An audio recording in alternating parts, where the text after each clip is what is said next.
First, I want to talk about why this is important.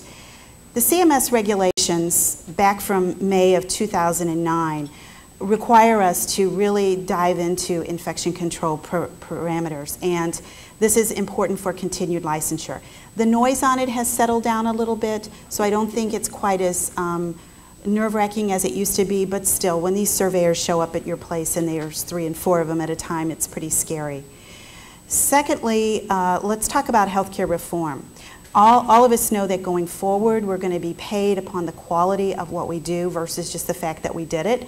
And as we go forward, we're going to talk about QAPI a little bit later on. Marketing, reputation, stabilization of your volume. The very first on-site I did was in West Virginia. About infection prevention and control programs, kind of what goes into an effective program, you know, the things that we need to do and look at. We're going to look at where we've been with infection prevention and control, and you know, some of kind of what's next, you know, what's coming down the road, things we need to be looking toward. Basically, the infection and prevention control things fall under the umbrella of safety, you know, safety for our patients and for our employees. So, you know, that's, you know, really what we're about is, you know, safety for everybody. So how did infection... We're going to talk this morning about the difference between infection prevention standards, guidelines, and requirements. These are 3 terms that tend to be sort of used in the same context, and they're very different. And so we're going to sort of talk about what's different about them and why we need to pay attention to that. We're going to, hopefully at the end of this presentation, you'll be able to describe at least 3 requirements that have an impact on your organization. And we're going to identify 3 government agencies that produce regulations related to infection surveillance, prevention, and control. And maybe just a little bit about my background in terms of being here used to mandatory public reporting, because this is going to touch everybody shortly. Many states currently require reporting healthcare-associated infection-related data.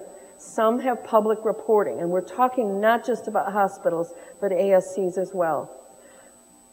The reporting indicators differ by state, and we'll show you what that looks like in just a minute. So you need to know your individual state requirements. You can look at any point in time at the Apec Legislative Map, and I'm going to show you that next, but you can go to this at any point in time by going to www, there's a W missing there, .apec.org, and click on Public Policy and the Legislative Map. And this is what it looks like right now. The states that are in purple have mandatory reporting laws for HAIs and ambulatory surgical centers. How many of you are in one of these states? Yeah, see, so we're all paying attention. These states are all reporting to NHSN, National Healthcare Safety Network. And so you can see I've got all the states lined up on the top, and you can see which ones began in 2007, 2008, 2009, 10, and 11.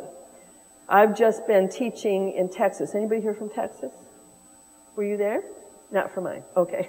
I was just in San Antonio doing a teaching session with hospitals and ASCs about surgical site infection reporting and central line bloodstream infection reporting. So you can see here the different measures are in the left-hand column, and the states that require them are on the right. So look specifically at the SSI column. You don't have to worry about CLABSIs. You don't do central lines, and if you do, you don't monitor central lines, central line days or patient days or anything like that. You don't have to worry about catheter-associated UTIs, but you do need to worry about surgical site infections. And the states that you see here are the states that require reporting of surgical site infections. Now, each one of these states may not be on this map, so you have to be both on this map and on this list. There are several types of requirements that affect ambulatory infection prevention and control programs. Government regulations, which is the toughest standard that you have to do these things. Accrediting agencies and best and recommended practices and other guidance form agencies and professional organizations. strong infection prevention program is essential in ensuring terms of compliance. citations, because I spend about 80% of my time working with centers that have citations, trying to help them get it straightened out. The most common one that I'm currently still seeing are those darn ceiling tiles. So, I mean, it's like the first thing they do when they come in. Every center I'm working with has ceiling tiles. The next most popular citation is going to be for medications, not labeling syringes and or using single-dose vials. So that's number 2 on the list. And I would say that number 3 on the list right now seems to be hand hygiene for the anesthesia guys. Good luck with that one, but you're going to have to work some